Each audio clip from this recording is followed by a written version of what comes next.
UCLA in 1987 was a heavy favorite to beat us, and they were going to stake their claim that day to the Kings of LA. They lead the Pac-10 in 7 of 8 statistical categories. They are the dominant team. When you step on campus at USC, there is a feeling that if the Rose Bowl is on the line, we always win. Into the corner, Holter! Throw of the year! Anderson! Step back! Oh! At the buzzer! Holter! They call it touchdown.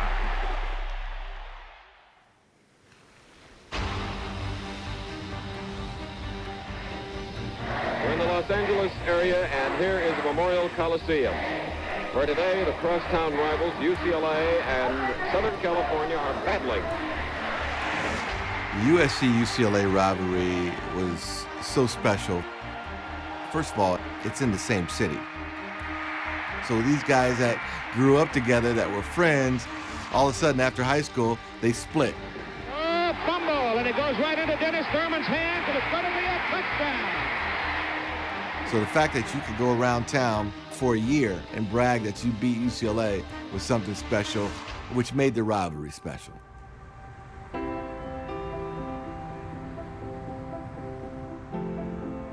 I grew up 50 miles from USC in Ventura County, and Ventura County back in the 70s and 80s was literally fruit orchards. I had like 50 people in my graduating class. My younger brother, Carl, he's about 18 months younger. My best friend, we grew up prototypical latchkey kids. It was always sports, and best memories on the earth are with my brother.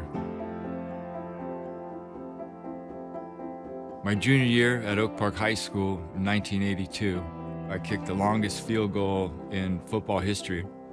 I beat the NFL record, which was 63 yards. I kicked it 64 yards. If you watch the film, the other team doesn't even rush. I don't think they had any inclination that I was gonna actually fire it off. The California high school kid kicked a 64-yard field goal this weekend. Why do you think you could kick it that far, yet no one in the NFL has kicked it that far? I don't know. Maybe I just got lucky. He's talking to me and I just like staring at the camera like, what's going on here? Anybody who saw me kick just saw me as a kicker. But just being a kicker was not something that I really was that fond of. You know, I wanted to play. Hundreds of schools recruited me as a kicker. I really wanted to do both at USC. And they were like, sure, we'll give you a chance. But I think it was like a wink. Sure, we'll give you a chance, kid. I grew up in California, in Northern California, but I was still a USC fan growing up. ABC, there was one game on a week, and it was usually USC. In the late 70s, I was at University of Arizona and coached with Coach Willie Pete, Rodney's father. I first met Rodney when, he was, I think, 12 or 13 years old. I remember going to one of his Little League baseball games, and he's pitching, and I don't remember anybody getting any hits off him. And when he got up, I think his first at-bat, hit a home run, next at-bat, got a triple. He was a leader. Growing up in Tucson, Arizona, there wasn't a whole lot to do, but sports was a big thing, and I played them all. But football was always my love, and I just wanted to be quarterback. Especially growing up in the 70s and 80s, it's a different position for African Americans. I was getting recruited by a lot of schools. I would say half of them wanted me to play a different position. I did not even entertain the idea of those schools wanting me to switch. USC was going to allow me to play quarterback. That's why I chose the Trojans. Pete, he's going to run with the football. He's got a lot of room. 1985, I came in and became the quarterback coach. I remember sitting in meetings and the word Heisman, did come up, and the word national championship did come up. He had that type of potential. First day of practice, Foster Anderson, the coach who recruited me, came up to me and kind of with his head down, gave me a helmet, like, okay, so what is it the position you want to try out for here? I was like, I'll try wide receiver. He's out there running around, catching balls, and we're looking at him like, what's he doing? What's that guy running around during practice? Get over there and kick. Rodney and I had a chemistry, I believe, that was just built on desire. I wasn't calling any other quarterbacks. I was calling Rodney Peete every day, asking him, hey man, you want to throw? You want to throw? This guy was special because he could catch everything. I knew at some point we were going to connect as quarterback receiver, and it was going to be special.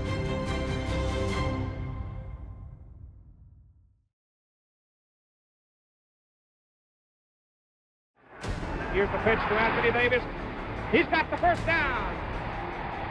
USC in the 60s and 70s in football was dominant nationally. Just like UCLA was dominant in basketball, they were dominant in football. There had been a point in the 70s where USC got all of the major recruits. But in those early 80s, UCLA made a push, and they closed the gap. Down he goes. The Bruins win it. I would say by the 80s, UCLA's program has started to gain national prominence, and they had no fear of USC. He is in trouble, and he is sacked. 86 was a tough game against UCLA. It was 31-0 at halftime. They hit a Hail Mary right before half. Fires a Hail Mary into the end zone, and it's a touchdown, UCLA! And it was one of those games where you just got to look at yourself and go, this ain't our day. Notre Dame was maybe a bigger rival, but UCLA started winning those games and going 5-2 in the 80s. That said, okay, the rivalry is real. Larry Smith came in and really talked about the pride of USC and the tradition of USC. We had to beat Notre Dame. We had to beat UCLA. And everybody bought in. When I was growing up, I was about 3 to 4 miles from the Rose Bowl, and I actually played football at Pasadena City College. And then from 1966 to 1968, I was a 3-year starter at safety for the University of Washington. During my senior year, in the height of the Vietnam War, I was accepted into the Naval ROTC, and a week later, the Air Force called me and said, we'd love to have you join us. And I said, well, I'm already in the Navy.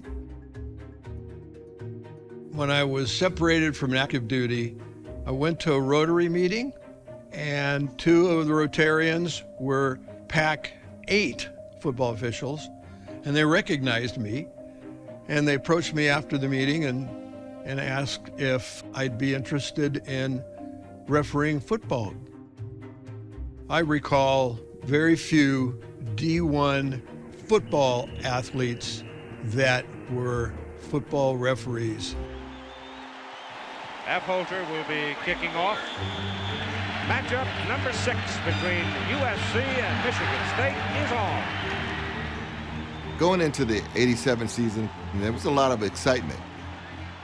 I think all the talk in the Big Ten was this was the year of Michigan State. Beautiful blocking by Michigan State. Touchdown, Spartans. We vowed after that loss to Michigan State that we were going to see them again. And the only way we were going to see them again is if we played them in the Rose Bowl. We were winning games and then went to a tough place to play in Oregon. And then, our third loss was Notre Dame. But our only loss in the Pac-10 was to Oregon. We looked at our schedule and we were like, hey, we got 4 games at home And if we run the table, we're in the Rose Bowl. As my junior year rolls on, I'm starting to catch Rodney's attention on the field. I'm like, Pete, if you want to throw it, I'll catch it. It's about the middle of the season, and we were up in Oregon. I was still the kicker. He started throwing it to me, and a couple touchdowns, maybe 8 catches later, we came storming back. Monday, I went onto campus, and my picture's on the front of the Daily Trojan, scoring a touchdown. I was like, dude, all right, that's cool, man. The 1987 USC-UCLA game, I remember nobody really giving us a shot. We already had 3 losses, but we knew across town UCLA was rolling. Troy Aikman was just getting going. They had won 8 straight games. You know, they ranked anywhere from 3rd, 4th, 5th in the country, waiting to be number 1. They had no thoughts of losing to USC that day. This was not happening. And they were going to stake their claim that day to the Kings of LA.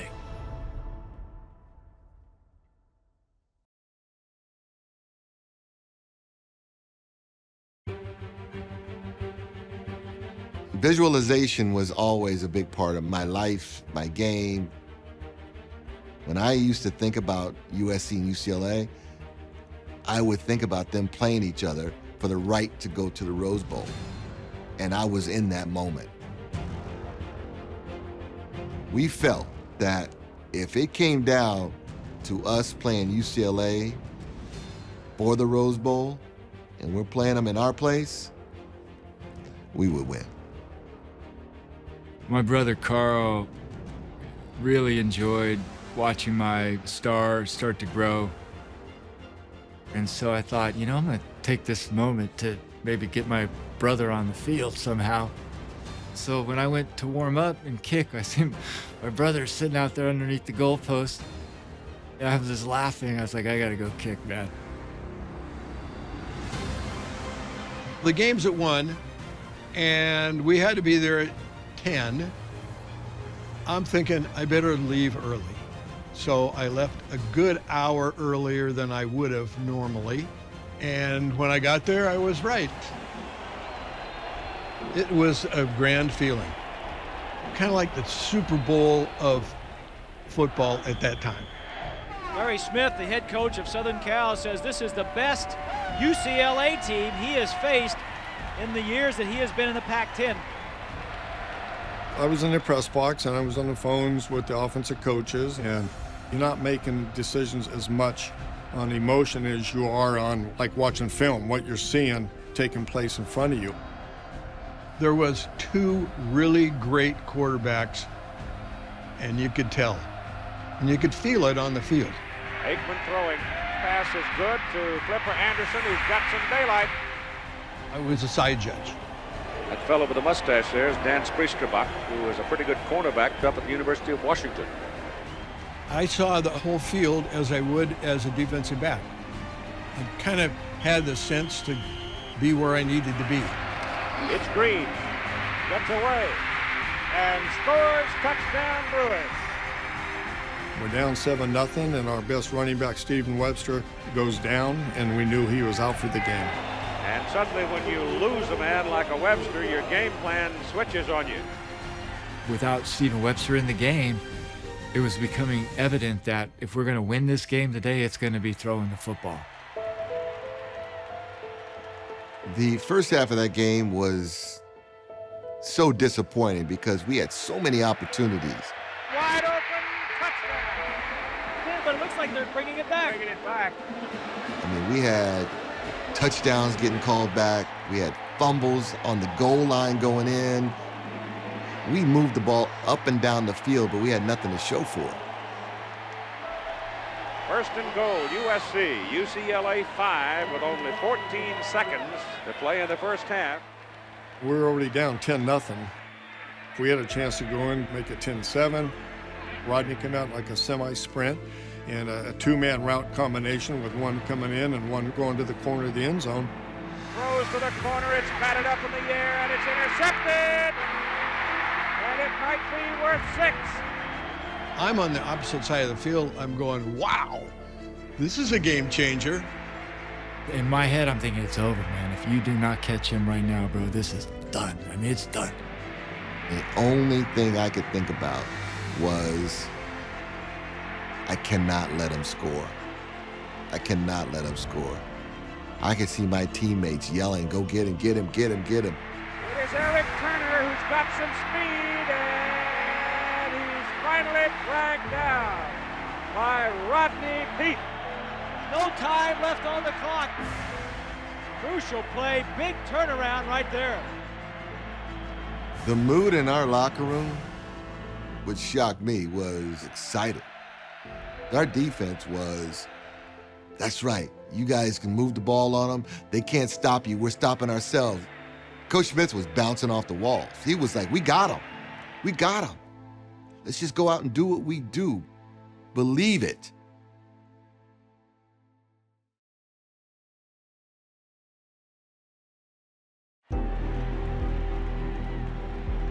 We go into halftime actually feeling like, wow, we can win this game. That was my moment. I went to Larry Smith, and he said, Affolter, what do you want? I was like, Coach, hey, I really feel like they can't cover me, if you just, Steven's not playing. He literally said nothing. Pass down the middle, caught by Affolter, and another Trojan first down. Eric got into a groove where they couldn't cover him. Eric was catching everything. I'll tell you this about Affolter. You want a tough catch, he's the guy you send. Normally, they would have a wide receiver run the play in, and then the other receiver would come out. But I remember clear as day, Coach Smith going like this. I was like, what could that possibly mean? Is he talking to me? He's like this, and then I seen him grab the other receiver, pull him back. And to the corner for Affolter. He's got it. That's just an outstanding catch. That, I believe, is the moment where Rodney was like, dude, this guy's the guy. Both coaches now huddle for the final quarter of play with UCLA on top 13-3. Everything that Coach Smith talked about at halftime resonated with the guys that just keep going. Hey, we're still in it.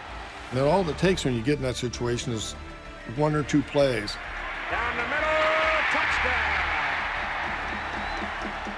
We finally broke through in the fourth quarter with the touchdown that wasn't called back. The momentum has switched to Southern Cal. Time remaining, 9:25. Peete quickly. Good. He's got a Trojan first down at the Bruin 33-yard line. We had talked about it all week long, first down is the time we want to take shots. And it was a first down call. The play call was actually 5-29 throwback. And so I was really running the route as what I thought might be a decoy. You have your reads, you're going 1, you're going 2, and then the deep guy clearing it is more of an alert. And that's usually how you put it in the playbook, even write the word alert.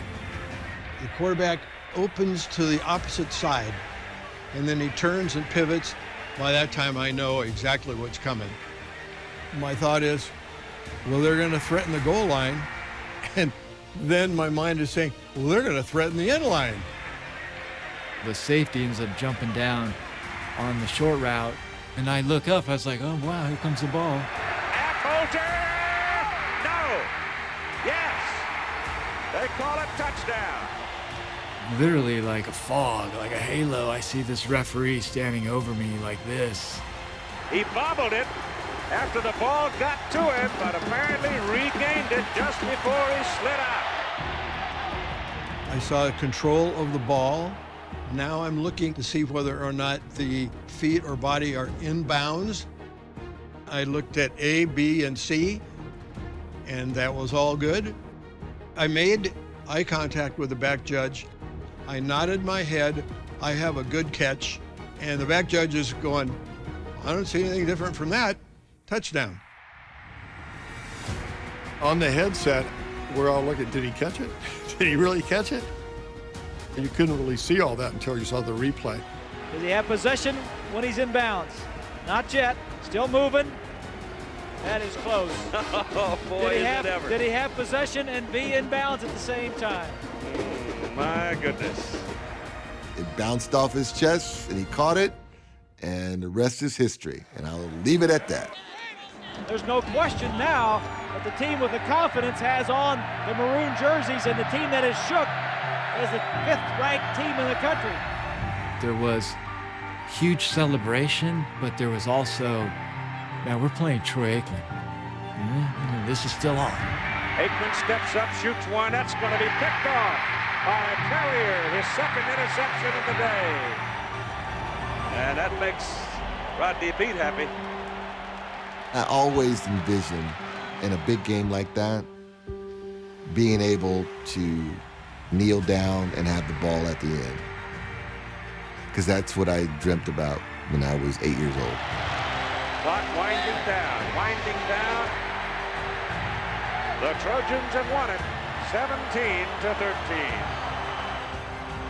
As it's winding down, I actually caught eye contact with my brother. He was just stoked, like, bro, I just can't believe what just happened. He's like, bro, I can't believe what just happened, man. It's still the best day of our collective life to have that experience. Eric, let's talk about the catch. A lot of controversy whether or not you had control. Well, whether or not I had control, it's a touchdown and we won the football game. I'll go home and look at it in a couple weeks and I'll call you up. After that game, I remember Troy Aikman saying that they had the better team. It didn't bother me because they probably were the better team, but not on that day. I remember reading that and our guys talking about it, and my answer is, well, the better team usually wins. We're still looking at it, still dissecting it. Back then, there was no instant replay. I'm 110% sure that if it were to happen today with replay, it would have still been a touchdown. They may argue about that one for a generation. I believe that the catch affected the rivalry greatly. It really is talked about for generations, and it's why I tell people today I wouldn't trade that moment, for anything. Still today, people, they reference me as the guy who made the catch. And if you're from UCLA, they get a little like, you didn't make it. That was our best team. It's your fault.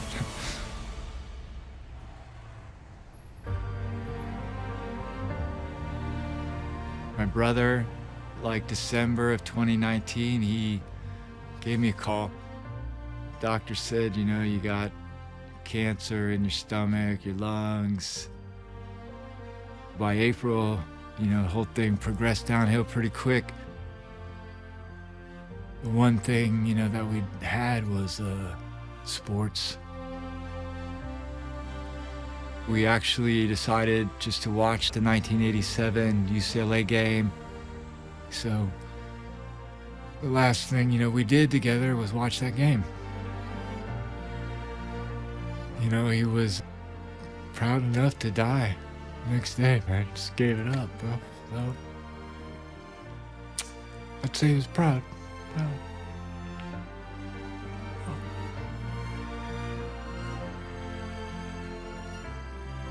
I've watched the highlight of Eric catching the ball in '87 probably 1,000 times.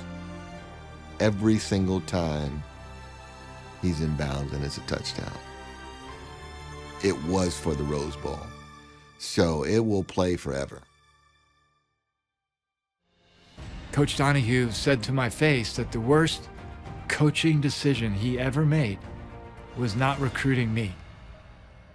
Every time I got to see him, he literally just did this to me. Walter, what was I thinking?